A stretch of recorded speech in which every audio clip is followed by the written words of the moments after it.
Good afternoon, all. I'm delighted to bring you our first podcast session with James Kaguima, who is a serial social entrepreneur that's got such an inspiring journey. And I'm delighted to have James here this afternoon to talk through his journey and share some insights on the path that he's taken. James, welcome. Is there anything that you want to add to the introduction I just done? Sure. Yeah, sure. Thanks for having me here. My name is James, and I've been born and raised in Newham, East London. And I'm very passionate about community, empowering them. And I'm founder of Skate Cabal, which is a multi-award winning social enterprise that's about empowering communities through roller skating and fostering like inclusivity, social well-being, and social change as well. And I'm also chair of Elevate, which is an inclusive leadership program that's about empowering young people to use their lived experiences to sort of like drive innovation in East London, and also make sure that what makers make in the projects around East London, make sure that it links to what the community wants as well. Brilliant. Thank you very much for adding that, James. And that's one bit I do want to touch upon in today's session is the series of awards that you've won at a very young age from when you started winning awards, and now they're coming consistently with the brilliant work you're doing with Skate Cable. So, James, the way I like to start the sort of conversation is really understanding sort of what the earlier life for James was like. So, if you could take me back to sort of your sort of educational journey. So we're talking sort of the primary, secondary, college, and I know yourself, you went to university, but also including sort of that family influence as well. So yeah, if you can start us with what the education pathway of James looked like. Yeah, sure. Yeah, so when I was young, I was a quiet child, and I went to school in Forest Gate.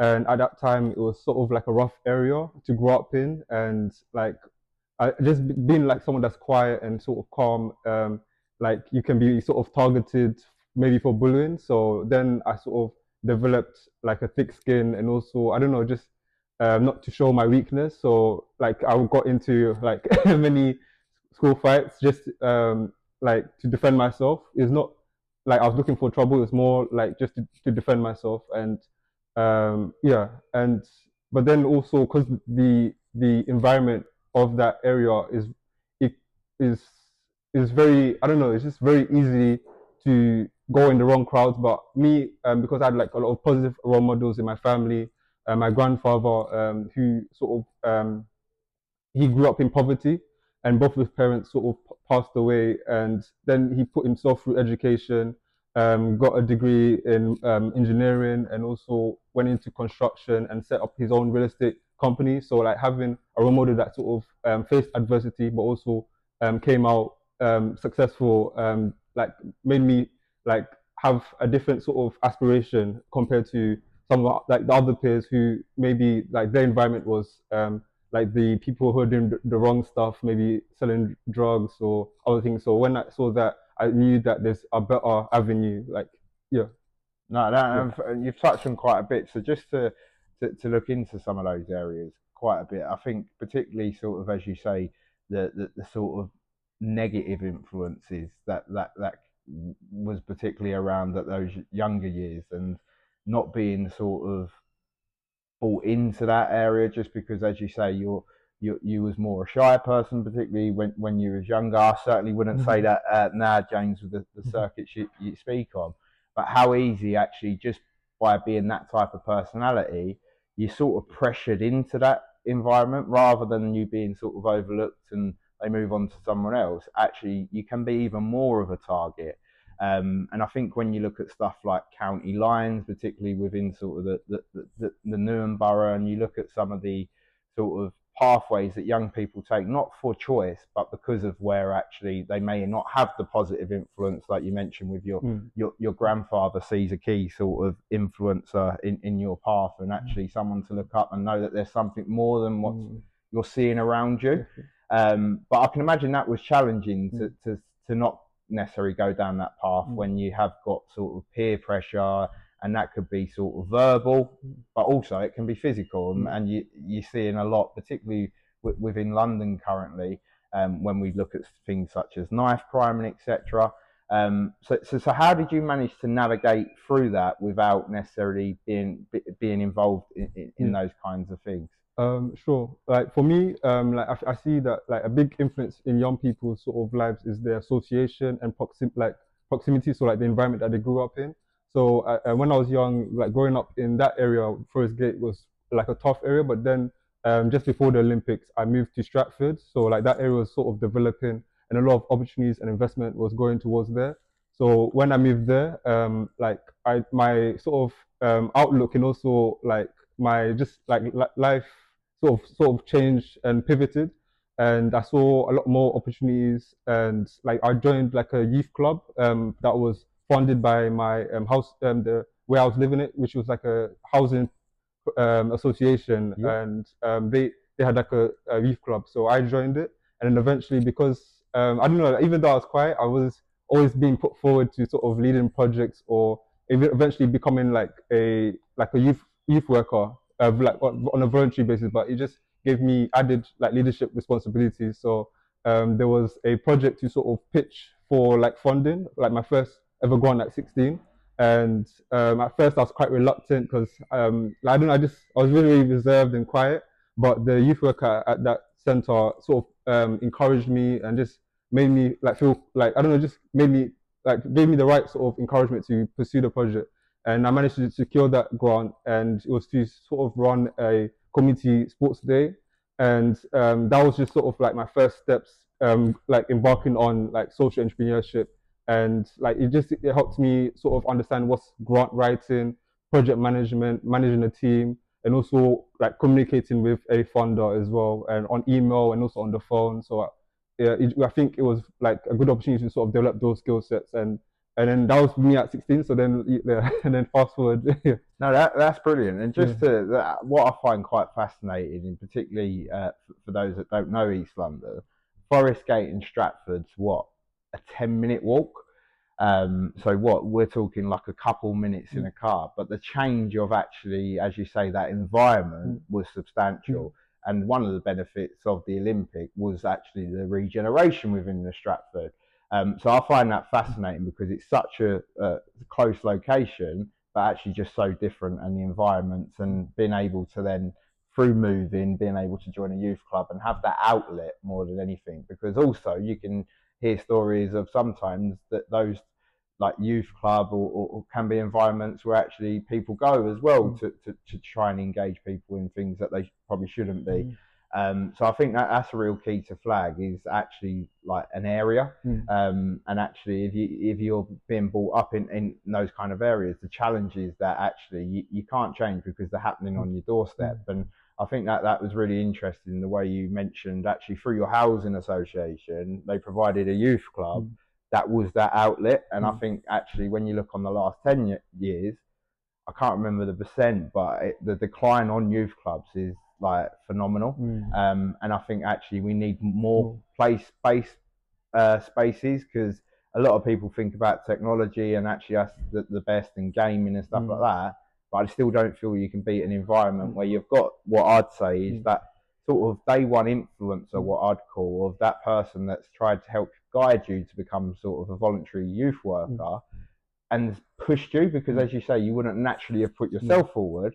But without that person being sort of your ambassador mm, and sort of guiding you and advising you, that was the start of changing sort of your journey from potentially going down a mm, complete sort of other road to start in like the early part of where you are now mm, as a sort of social entrepreneur. So one of the bits I'd be interested to sort of dig into, James, is that secondary school piece because like myself, I found that piece very challenging because I wasn't academic, but actually yourself, you're very academic, and it'd be interesting just to hear sort of that secondary school transition to whether it was college, and just understanding that pathway. So, for example, did you join secondary school thinking I'm going to be a lawyer and I'm going to be a solicitor?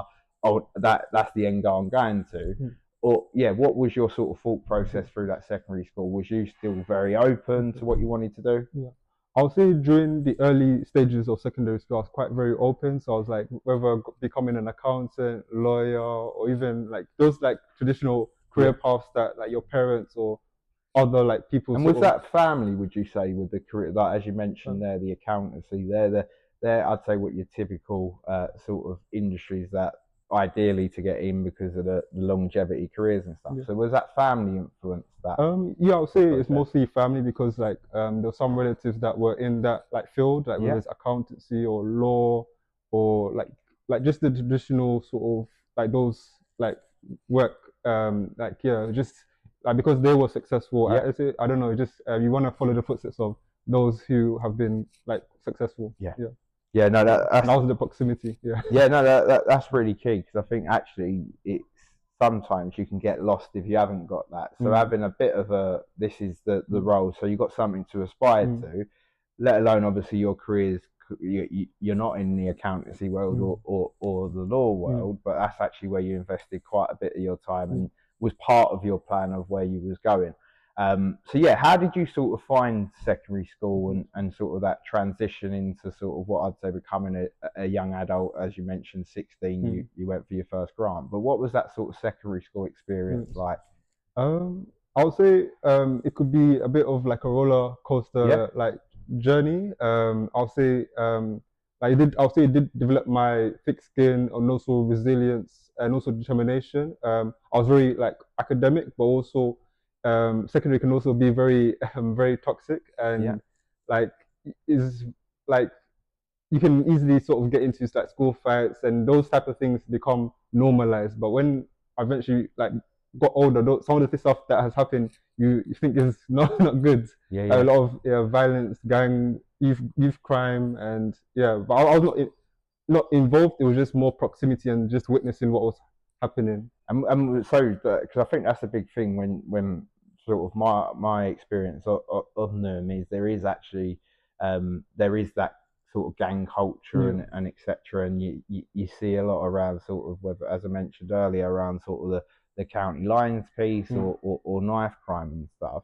And I think that's what sort of really shown through from my conversation I thought is that discipline and that thick skin to sort of know that there's something mm, more. But I can imagine when you're in the moment and mm, you're getting that peer pressure and stuff, that is challenging mm, because actually the violence that you mm, see and etc. yeah. So navigating that as well as trying to do your education Everything. part and keep on top of that, Mm, I can imagine that was challenging at yeah. points. Yeah. But yeah, I think that the bit that would be really interesting to sort of hear is that part of moving from sort of Stratford and necessarily the sort of school and the culture that brought to actually then going to study because I believe you went college or sixth form Yeah, was I it went sixth form sixth form at was that Newham. in Newham as well. Yeah, it was in Newham as well. Yeah. That's it. And just on that, did you see that sort of culture and etc. transpire into to sixth form? And what was it that you were studying at sixth form, James? Yeah, so I studied, at first I studied A levels. It was geography, history, government and politics. Yeah, and I can't remember like the other one. Um, yeah, so then I did A levels, and at first, like with A levels, it's quite different to B Tech. It's more like you could be like the smartest one in the class, putting your hands up, being very vocal, and like I don't know, just participating in the classroom. But I feel like it all boils down to that one day, the exam like day. Like you can perform really well throughout the year, but that if you mess up that one day, like it just ruins like your whole grades and like results. Yeah. So then I didn't perform well at A levels, and so that I don't know that sort of I don't know affected me like my mental health, and also I don't know it just put a chip in my shoulder, and then I was in a state of I don't know like what to do next, but some like those sort of career people sort of advised me because at that time I wanted to go into law. They advised me to do a BTEC level 3 extended diploma in business. And like when I did do that course, people were questioning me, "Oh, why are you doing business if you want to get into law? Why don't you do like something more law related?" And I was advised that having something like more like like more broad Yeah, allows you to have more options because you never know. Maybe down the line you don't want to do law. So yeah, so yeah, and with that BTEC extended diploma, I've managed to sort of get like triple distinction. So that's equivalent to like no triple distinction star. So that's equivalent to 3 A levels. So like to triple A star, yeah, and also a scholarship as well. Wow, that's fantastic. So from what you said there, so you sort of done, is it 2 years at A levels or? It was what, yeah, 1 year A level, so AS, Yep. and then I didn't do well at that. So instead of doing moving on to the next thing, I just went back to do 2 more years at BTech. So Extended, yeah, that's that mm, sacrifice yeah, alone, because I can imagine peers in that maybe did do well in their A mm, levels. That sort of, particularly that third year, they mm, would have probably been going to to uni, university. yeah, So to have the discipline to sort of stay back and mm, get that qualification, yeah, which then enabled you to go to uni, university. And I think it's really sort of, you can just tell like your longer term thinking, even at sort of, what was you, 18 when you was deciding about the yeah, BTEC? yeah, around 18 to To 19. think rather than sort of not pigeonhole, but just do Mm, legal, say BTEC, mm, and actually, as you mentioned, the mm, business one, it's probably got legal mm, bits part of it, it's yeah, got the accountancy mm, part of it, it's got other areas, yeah, so you're getting a more fuller package, mm, which, to be honest, where you've gone to now in yeah, your career, you're running a business. yeah, So it's really interesting to see that you probably didn't think at mm, that stage, yeah, but actually the advice that you was getting was really good advice, because mm, it's helped you sort yeah. of later on in your studies. So what was sort of the university piece like, and sort of, did you relocate with university, or did you go to sort of more of a local one?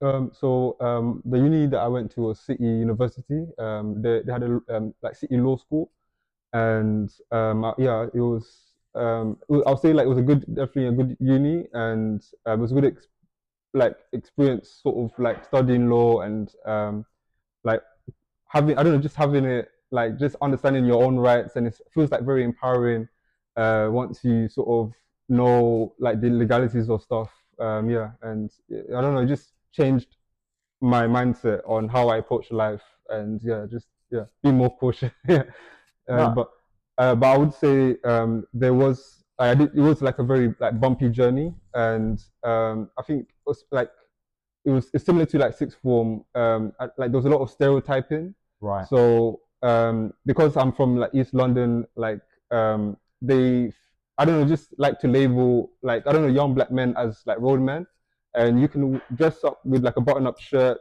or like try to dress smart, but I don't know, just they have a perception that you sell drugs or you're part of the, I don't know, just a gang or whatever. So like one of the first few weeks at law school, there was a situation that I'll explain shortly. But at that time, I was facing a lot of social anxiety, and I researched online that classical music sort of helps calms your nerves, and I don't know, just helps with your mental health. And I decided to try it. So was listening to like Mozart or I think it's Beethoven, and other like Yeah. musical people, and it sort of actually helped, sort of, I don't know, helped with my anxiety and just made me feel more calm, and it helped with my studies. So I don't know, like with WhatsApp, there's like a status that you can sort of edit. So I put Mozart on my WhatsApp status, and then like in one of our seminars, there was other people in my cohort in the class seminar, and they like questioned, oh, like why does he have Mozart on his WhatsApp status? And then another person said it must be his street name. Yeah, And it's a mm, classical music. yeah, yeah, Wow. yeah, That, to be honest, that's a really key back that I know we're going to come on to later with some of the employment opportunities or the employment that you've been in as well. But the impact of that discrimination, and as you say, the sort of just stereotyping, and actually because of your ethnicity and actually the area you live mm, in, people making an mm, automatic sort of judgment yeah, and sort of saying that's who you are. mm, I can imagine, as you mentioned, that led to the social anxiety, yeah, which affected mm, your mental health. But I find it like absolutely mind blowing that your sort of found a mechanism to be able to do that, mm, but then you're still getting mhm, stereotyped, mm, even though you're doing a sort of a positive thing, mm, being able to sort of manage that anxiety. mm, Um, but yeah, that bit to overcome, because as you like with university, I've not been, but that's just like a 3 year program yeah, that you on. So for that to happen in your initial few mm, weeks, how did you sort of overcome that? yeah, Was there sort of like professional, i.e., the mm, staff in the university that you could speak to, or was mm, it more you had to sort yeah, of do it on your own? yeah. I'll say like from sixth form to uni, I become sort of jaded. Like I don't know, I just lost hope for like people in general. Yeah, Like you know, just because of the constant like yeah, stereotyping and prejudice, and I just wanted to keep to myself. So I very had a very like tight circle, and only spoke to like few people, and that led to me being feeling a lot of like social isolation, and that sort of deteriorated my mental health. And I eventually, in my third year, I had a mental breakdown. And I went to the hospital, and I was diagnosed with like they said major depression. Yeah. And yeah, and but before that, it got to that point, I didn't realize that there wasn't I didn't realize there was something wrong with me. I just going through life, and yeah. it was just like a monotonous thing, like where I just go to the lecture, take notes, then go back home, and then it was just like a constant sort of cycle. And if I do sort of socialize, it's more, I don't know, just I would join like a student society, like the pro bono society, and I was like the social media manager, but it was just more towards trying to support my career. So I was doing things to sort of like I'll sacrifice my mental health for like the my career, or like trying to push forward. But yeah, but then facing those challenges made me realize the importance of having a good support system, Yeah. and valuing like the power of having like a community around you. So after hitting rock bottom at my third year, I had to take a break because the exam season was approaching. And so I decided to go back. I started to go to get a gym membership, so just to like improve my fitness, and also I went back to church as well, and also trying to join more communities. And I joined a lot of other like startup communities and programs. And then I've also explored more creativity. So I wanted to like I feel like depression is like the lack of expression. So like through creativity, it feels like I was expressing myself more. So I set up like a wooden watch business, and every wooden watch that I sold, a tree would be planted because I partnered with a charity called One Tree Planted, and like a tree we planted in the Amazon forest. Yeah, so it was me going back to my social entrepreneurial sort of roots, and that was like during my exam season. And you know, I should have been, I should like people might be thinking that I should be focused on my exam, but that doing those things actually helped me sort of focus, actually perform well, and I did end up graduating with a grade that I'm proud of, despite the challenges I've experienced. Yeah. Wow, that's amazing. Thank you so much Mm. for sharing that, James. Because I want to touch upon the mental health bit, because I think this could be really helpful for not just young people that are going through a similar process, but all people. Because I think actually when you look at the mental health crisis at the moment, particularly after sort of post COVID, Mm. it's rife, and actually I think we need to be able to talk about it a bit more and share lived experience. So I think I'd like to spend some time just talking around that, because you flagged some really key bits around the support network that you managed to sort of create, and then that led to more sort of positive interventions, such as going back to church, Mm. actually starting the gym, Mm. because actually I think there's a lot of research Mm. around sort of physical Mm. sort of Yeah. activities Mm. and being positive for mental health.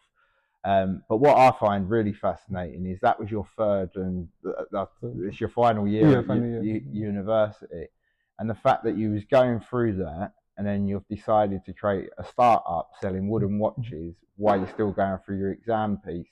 And was that a way for you to channel actually some of your energy? So rather than, as you say, putting your mental health sort of last and putting Mm. your career Yeah. first, you managed to, by the sounds of it, find a way where you could do both. But Mm. actually, the outlet of setting up the startup with Mm. the wooden watches was actually a solution for Mm. your mental health. Mm. Rather than, as you say, what you're doing, going to lectures, taking Yeah. notes, going back to your Yeah. bedroom and Yeah. studying, Mm. very, if not no social Yeah. interaction at all.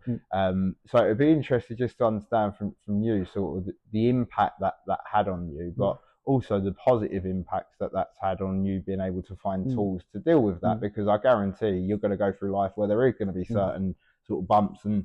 and etc., where you not may go back to that stage, but Mm. actually being able to deal with those stages, because life, as we all know, can throw everything Yeah. at you.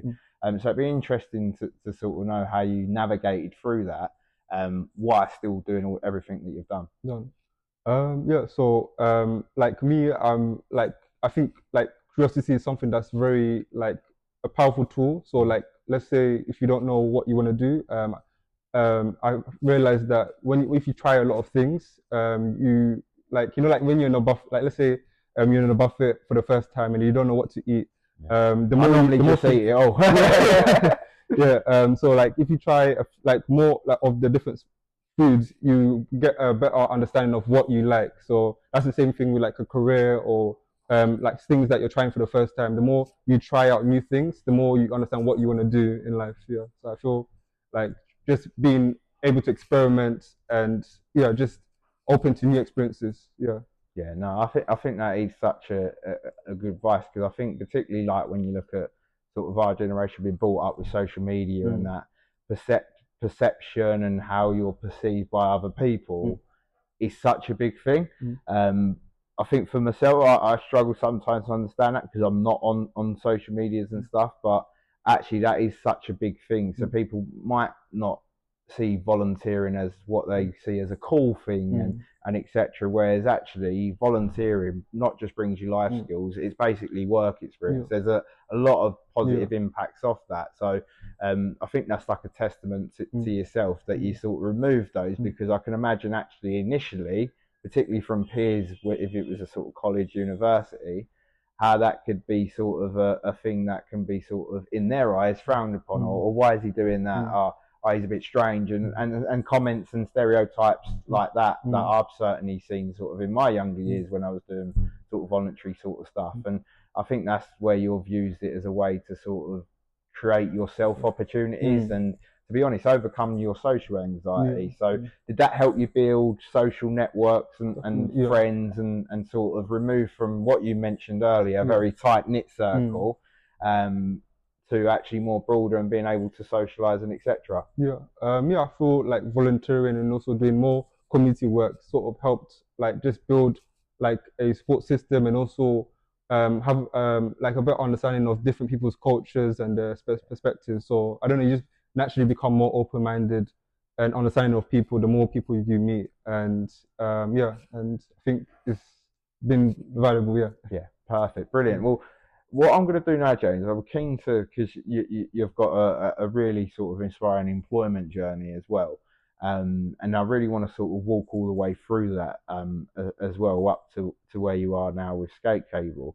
So you leave university, you've graduated. I can imagine your family was immensely proud, particularly sort of your mum, but Mm, also your role model, which is mm, your yeah. grandfather and sort of yeah well, I can imagine that sense of achievement was fantastic and I Mm, can imagine the sort of positive momentum that you had is I'm going to go straight into a mm, law firm mm. and get a role. Was that the sort of thought process that you Um, had?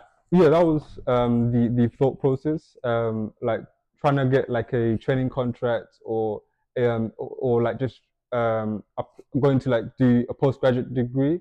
But I first wanted to like secure the training contract first. And but like after graduating, I faced a lot of like job rejections and like and when I was first going through those hurdles, I was then eventually I was open to other any sort of other opportunities, and then even for those opportunities, I was still getting rejected.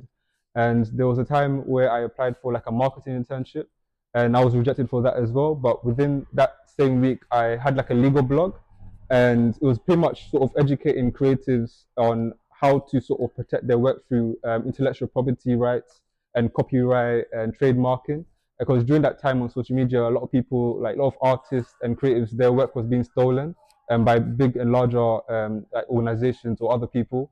So I just wanted to sort of create that platform, just educating them. And then within like the first few days of marketing my blogs, like a radio presenter sort of invited me to come speak and share my legal knowledge on IP rights on their radio station. And then, yeah, yeah, just yeah. That's fantastic. So now I'm starting to understand where the digital and creative stuff Mm, come from. But mm. you use your legal sort of knowledge that you've Knowledge. invested three Yeah. years of Mm. intense Yeah. work, and then that's basically not open the door because you didn't go and get an employment opportunity off the Mm. back of that, but it showed you how to repurpose a skill that was relevant for Mm. one sector into another. Yeah. So what was that sort of journey? As you mentioned, there was a lot of rejection in there, and was that sort of standard application, so like CV, cover letter, or did you get through to assessment centres? What was that sort of that interview and the applying piece like for yourself? So it was through like a normal like sort of application process, and then I do get to the interview stage, but then and sometimes assessment, but then it just stops from there. And I feel like during that time I was very, I don't know, like military mode, so I think I could come across as a very serious person, or I don't know, like, and then maybe put off some employers, like from employing me, yeah, and because of course like from the challenges and like adversities that I faced. Yeah, that's why I don't know. I had like a very, I was very resilient, but also militant. Yeah, yeah. And I was like wearing like I'll come with a suit, and maybe their work coach is very relaxed and like chilled, or like yeah. So maybe I don't know. They probably thought I would not fit into their work coach, or yeah. So I think there was a lot of I don't know like even though I could have been good at the job, maybe they were just thinking about could he fit into the team, like yeah. And in a way, that's stereotyping in a sense, because I can imagine seeing how you sort of dressed now, James, that you probably didn't feel initially comfortable in a suit, but that was just the way traditionally interviews, particularly going into the world of work that you wanted to at the time, i.e. law, that was very much the environment, and that was the dress code. So I can imagine that was an uncomfortable experience, let alone getting the rejection, but having to not be someone you're not, but have to put on like this image to try and fit in. So you mentioned around your work coach there. So obviously the work coach was through Stratford Job Centre, if I'm correct. So now I want to touch upon like how we actually met. So we met in it doesn't sound luxury at all. We met in a porta cabin on the Olympic Park back in 2019. And I was delivering a mentoring circles session to the job centre where they invited a number of customers in, which yourself being one. And that was really around sort of motivational, personal development, and really getting people to sort of believe in their inner self and actually what opportunities are practically out there. So do you want to talk about sort of, because that meeting, we obviously started a mentoring relationship, and then you sort of went on to employment and stuff. But I feel that there's a lot of negativity around things like job centres, where I think that they can be like instrumental in people's journeys, whether that's starting them or actually getting people back into work. So it'd be useful to understand your experience going from sort of the university to applying to your own jobs and like doing a lot of applications to actually being supported by the job centre. So like it was the year of 2019, and like I was experiencing like a lot of like job rejections, and then it was around the December time where I was at a point, November time, where I was at a point where like I was sort of not losing hope, but like just like okay, if I don't get a job, I'm gonna probably do like something like freelancing, or just like trying to do like just self-employment, like just and like I did have student finance in the beginning of the year, but then that was sort of like going like I was starting to dwindle, like it's starting to like lose money. So then I decided to join the job center, and that had to like drop a lot of ego and like humility as well, and then finally just accept I need help. And so through the job center, like they were just sort of like recommending me like sort of jobs, and I'll go to the interviews, and like still there was not like there was not like any like follow through afterwards. But then my work coach sort of recommended me to join this mentoring circles workshop, and like I thought, okay, maybe like this could be something that could help. And like you mentioned that this person will share the experience and like the like how they became successful. So I decided to just give it a try, and then I came and joined the workshop, and it was I think when I first came to what was the venue? It was Sweetwater. Yeah, and I think you're one of the first people that I've met, but I didn't know you was the facilitator. So we just like you came across as someone that was like approachable, and I didn't know that you was the facilitator at the time. I thought you was like also like looking for a job as well. Yeah, so 'cause I think I was wearing the suit and you was also wearing the suit, so I thought yeah, we're both like yeah, like looking yeah. And then I think we sat down in the cafeteria, and then eventually we were sitting next to Lorna, and she Yep. also works at DWP. And then I understand. Oh, okay, like you're the facilitator, and like Lorna is also there to support as well. And then I also asked about your sort of career journey and how you got into where you are. And then yeah, and then we went into the workshop, and then you shared your experience. Like you happy to share? Yeah, yeah, yeah. Yeah. No, go on. Feel Oh, free. yes. You, yeah. So you had like your own sort of like adversities and challenges, and then you sort of overcame them, and you talked about more on your personal development journey as well, and getting like an apprentice sort of role, and then going into the training provider and education sort of space, and then how now you set up your own sort of consultancy called Greece Consultancy, being an educational consultant, and then yeah. No, and I think that that bit like how we met, particularly because as you mentioned, you're on the back of a lot of job search and actually like that, and Yeah. it was I think from when we first met, I think we just connected in the sense of we was probably on the same journey, but Yeah. just at different stages Yeah. of it. Mm. And I think that the bit that I sort of really recognise is I've done a lot of work with the job centres within Newham, and I didn't come across anyone like yourself that had the passion, but the sort of get up and go as well Mm. to want something. Mm. So I remember obviously we had Mm. that session, and then after that we sort of kept in contact, Mm. and then I supported with connecting you with sort Yeah. of an employment Mm. opportunity. And then yeah, do you want to talk Yeah, around sure. sort of because you Yeah. you went through a series Mm. of sort of roles, but they Mm. really give you that Yeah. foundation, and I personally believe as well really sort of unleash your confidence. Yeah.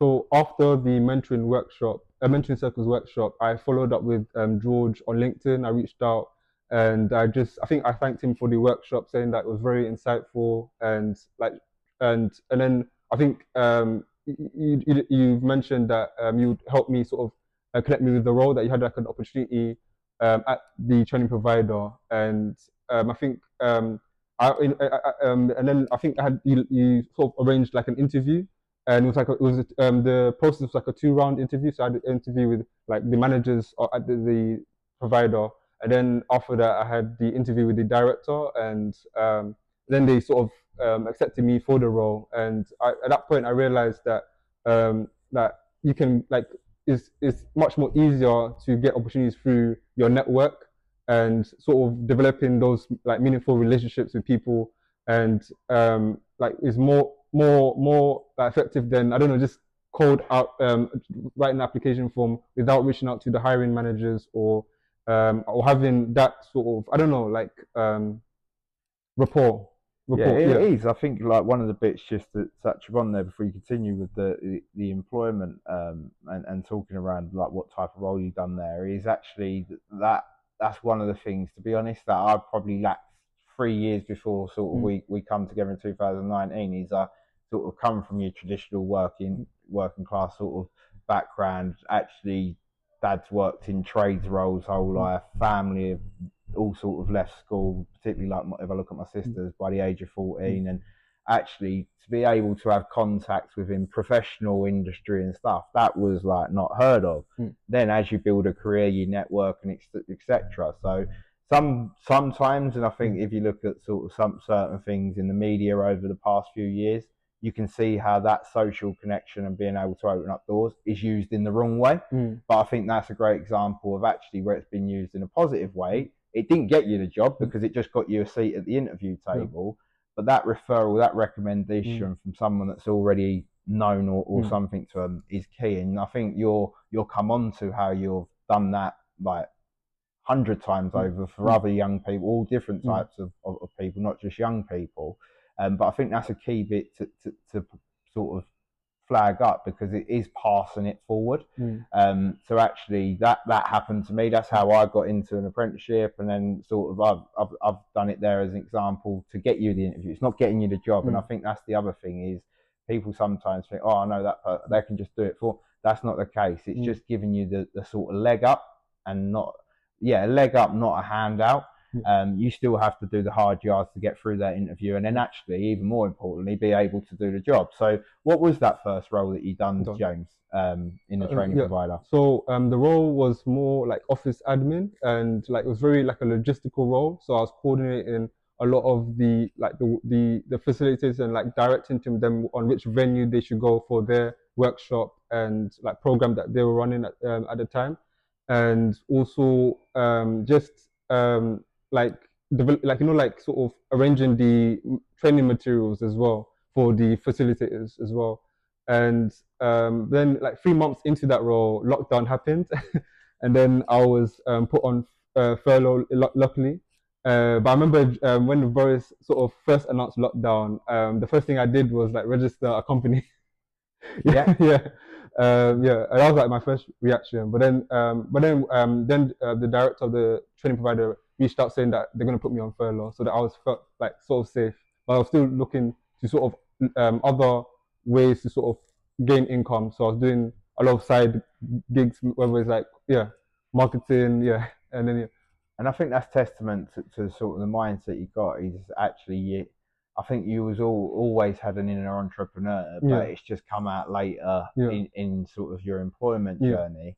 But a lot of like when I look back at sort of when COVID hit, and actually a lot of people would have just been actually in the mindset, I'm on furlough, I'm safe in certainty with the income because the majority, I think it was 80% covered. But in your mindset, that wasn't enough, and it actually gives you the opportunity to start your sort of own working for yourself and really starting that process. And I think one of the bits just before we go on to like actually the sort of start of Skate Cabal, the work that you're doing with the London Legacy Corporation as well. But just around that employment opportunity, because I know there were some challenges there that were similar to particularly what you sort of face within your university. And it'd be good to talk around some of those as well, just to give insight that actually the sort of discrimination, the unfairness doesn't just stop. Like that wasn't just your only experience of it. You actually faced it in employment as well. So like during furlough, I joined like a few sort of start programs, and that sort of helped develop my skill set in sort of running a startup. But also during lockdown, it was quite an isolating experience. Yeah. So the programs provided like sort of like support system, meeting other like-minded, ambitious sort of entrepreneurial people. So like when I like did get brought back into the provider, I did ask to sort of like help support them in the like more of the marketing capacity. Yeah. And they eventually like because it's like the providers relied on a lot of face-to-face like interaction, and the workshops are like in person. I sort of like asked them why don't they try to do it on Zoom or like a virtual sort of tool. At first they were sort of reluctant, but then after like sort of pitching to them like that other sort of businesses are transitioning and pivoting to this sort of model, they could sort of replicate it and try it out.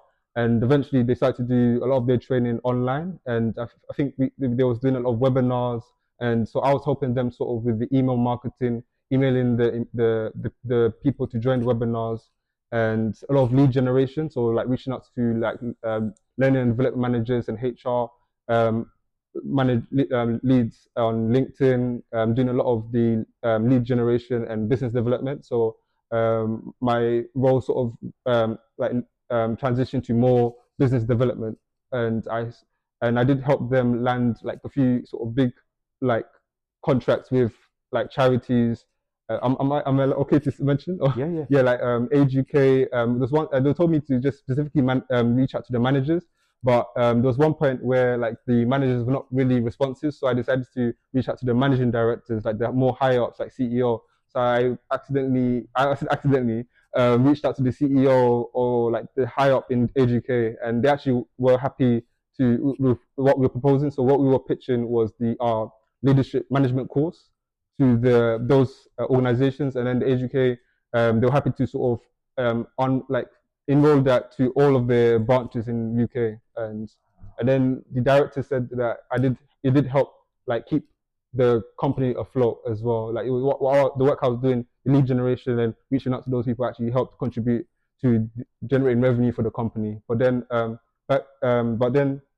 there was one like person that was, I don't know, just very antagonizing. I felt demoralized and my mental health was starting to like decrease, and also my productivity also decreased, and I just started to become on autopilot, and like and then I was still performing well just because we're using a lot of AI tools on the lead generation, but I don't know, I just like sort of like disconnected from the work because it was like them let me go, like because like why should I stay where I'm not wanted? And but during that time, it was also my mom. Like she had an accident, so she was in the bus, and while she was trying to get up on the bus, the bus sort of like had a hard stop. So she bent her knee, and then she had an injury. So she was out of work for 5 weeks during that time. So like at that time, I was the provider at my home, and then they were just firing me. And then at that time, it just felt like very like rock bottom, and yeah, so it was very like disorientating, and I don't know, just it was a very low point at that point. And but what I don't know, like then I decided to like sort of search for different opportunities. I saw this startup program, and I there was only like there was 10 minutes to the deadline, and I just submitted my application, and then like 3 days later, I found out I managed to get on that program, and it just provided, I don't know, like a safe environment and support system. And like they did a lot of like in the mornings we met every morning. It was all done virtually, and it was, I don't know, it was just very nice. It just felt very warm, and meeting other like-minded entrepreneurial people that are trying to turn their ideas into like enterprises that are helping their communities. And eventually I was when we did the pitch competition, I was among the winners, so I did manage to win a grant of like 5k from the Mayor of London. And that sort of like felt me like helped boost my self-esteem, and it Yeah. made me feel empowered because after like being like let go, and like, I don't know, just everything was Well, going given the downhill. other circumstance you mentioned with mum having an injury, so you're the only Yeah, provider in the yeah, family, and then for getting now. told actually Yeah, something that you could foresee coming yeah, for the wrong yeah, reasons, and then being able to pick yeah, yourself up during while all this is going mm, on, because then things don't pause and go, yeah, oh, let's wait for him to get another job yeah, and all that. All mm, that's still going. yeah, So the mindset that you've sort of created and been able to revert mm. to, because that startup program, I assume that was unpaid as well. Yeah, it was unpaid. Yeah, So that yeah, investment and the risk mm, as well, because you could have easily, particularly where you live in Stratford, if mm, we look at retail, mm, you could think of every retail store in the yeah, world is based that's it. like Yeah, 5 minute walk mm, from your house. So you yeah, could have easily just thought, actually, I need to just provide income for yeah, family. I need to go and get a retail job, but you yeah, didn't. You yeah. stuck with what you wanted to What do to in do? the Yeah, future. So yeah, I think that's testament to the risk that you was willing to mm. take, because actually that startup program then led to another role, wasn't Well, it? yeah. So like since like winning that sort of competition, it was everything sort of went to like an upward trajectory, and it was still during lockdown period. Yeah, So I live like walking distance to Olympic Park. So I like, when Boris announced that you can have that 1 hour exercise or like walk. So I would yeah, just spend time just walking around and just like appreciating like the greenery and fresh air. And then I did notice that like Olympic Park was developing like a new buildings and like new sort of student accommodations and new, I don't know, like big projects that they were doing. And I would look at the buildings and I was, don't know, like I aspired to be part yeah. of it. And then like let's say like 1 year later, I saw like an opportunity to sort of apply to join their like legacy youth board, and is a role where like you can sort of share your lived experience to sort of make sure what those decision makers at the park were doing links to what the community wants. And so I eventually got to become like a legacy youth board member, and that helped me feel more closer to my community. So because I got to get a better insight to sort of the decisions that they were making in the area, and sort of help influence and like, I don't know, just provide my insights of what like what they like, like just what the community Yeah. wants. Yeah. No, and I think that that was like that just achieving and getting that role as well, Mm. because I'm sure that they was very popular Completely. roles. Yeah. And then you also chair the Elevate board, which Yeah. is sort of a sub board to the main Yeah. London Legacy Corporation. And when Yeah. you think of the scale of the what they're managing, Mm. we're talking like an Billions. organisation that's got hundreds of millions of pounds worth of Yeah. assets Yeah. that they're Billions. managing, and all billions, yeah. Yeah. Because then you look at some of the companies now on Mm. the Olympic bar, Mm. BBC, as you mentioned, the universities Yeah. that are now on there, and then like you look at the construction firms that are Mm. based there. So actually, that sort of role that you're in and the influence of Yeah. that is impacting other young people that Mm. in sort of 10, 5 more years Yeah. actually you're trying to create pathways for them, Mm. but at the same time I want to touch upon the skate cable just before we finish up, and sort of how you come to found that, because that is sort of taking a hobby, Mm. which I must confess I'm Mm. no roller skater. I can just about walk on 2 feet, let alone skate. So how you've turned a hobby interest into an actual business Business. that's Yeah. making positive impact but Mm. providing you an income. So Yeah. it'd be good to hear about your work at Yeah. Skate Cable and how you come to found it as well. Yeah. So like me, I've like saw on social media a lot of people were taking up roller skating, and I don't know, just saw how vibrant it was, and like how the community was like just coming together. And it was during that time it was like lockdown, and it was a time where people were facing a lot of mental health issues and social isolation. But people were using roller skating as a way to sort of overcome those issues. So I just took up roller skating as a hobby. I go to the park, and I then eventually met some people through that, like and I don't know, just like as soon as you put on your skates, you become part of the community. Like it's like a way to sort of develop friendships, and I don't know, just like through just the shared interest in roller skating. And I didn't sort of when I did start, I didn't think, oh, I'm going to start a business. It was just through going to the different park spaces or where people mostly congregate. People just was just pretty much complaining about the lack of spaces for roller skating compared to other sort of mainstream sports. And like me, I'm not someone that likes to complain. I don't know. I just very I have agency. I'm very like solution orientated. So eventually I wanted to do something about it. It felt like it was like a calling, and because I feel like I felt like I was in position to do something about it. Like I feel it was like a scenario where if someone's trying to reach for something and I'm able to reach it, I don't know, I just thought I was the right person to sort of pursue trying to like solve that issue. And because of my background in fundraising and managing projects as well, so I did research. So I conducted interviews to the community, going face to face, speaking to them, and I didn't treat it like an interview. I just kept it informal, but they didn't know there'd be an interview. I was asking them questions, and then also done a lot of surveys and shared it on like different forums where most of the skaters are, and that helped me build a case and like a research report and helped me develop a pitch to pitch to my local council in Newham and at a competition, and I was among the top projects that were awarded funding, and that helped me sort of launch my first program. But initially, I was developing a roller skating app. So the app was like a directory of all the safe spaces for people to go. Like so, the community will submit a location, and then it will be put on the directory, and then people will know where to go. So like they will be able to search which sort of skating spot is good in their area, so they can put their postcode or location, and then yeah. But then it pivoted from a roller skating app to more providing safe spaces through like programs, workshops, summer skate festivals, lessons, and yeah, and just trying to bring the community together through those initiatives. Yeah. Wow, Mm. that is amazing, and I think it's yeah, it's just it's, there's so much hang on going through my head on the best bits to pick apart of that, because Yeah. I think the impact that that has, not just for yourself, because Mm. you're actually running a sort of your own startup Yeah. now, which is basically around what you love doing, Yeah. i.e. skating. But when you look at the impact, particularly the population, Mm. because you attract all ages as well, Yeah. you're It's not into restricted with ages. You mm. do some school Mm. programs as well.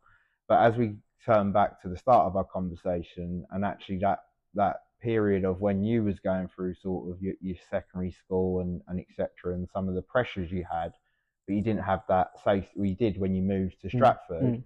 but you're providing that safe environment yeah, for other young mm, people that may be going through similar stuff that you was when you yeah, were sort of 13, 14 yeah, and so on. And actually the temptations to go down a different path can be stopped by, i.e. finding something that they like, mm, they love, they enjoy doing. It's mm, part of a community, so mm, there's peers that are around them are like them as yeah, well. So they've still got that sort of yeah, friendship and that community feel.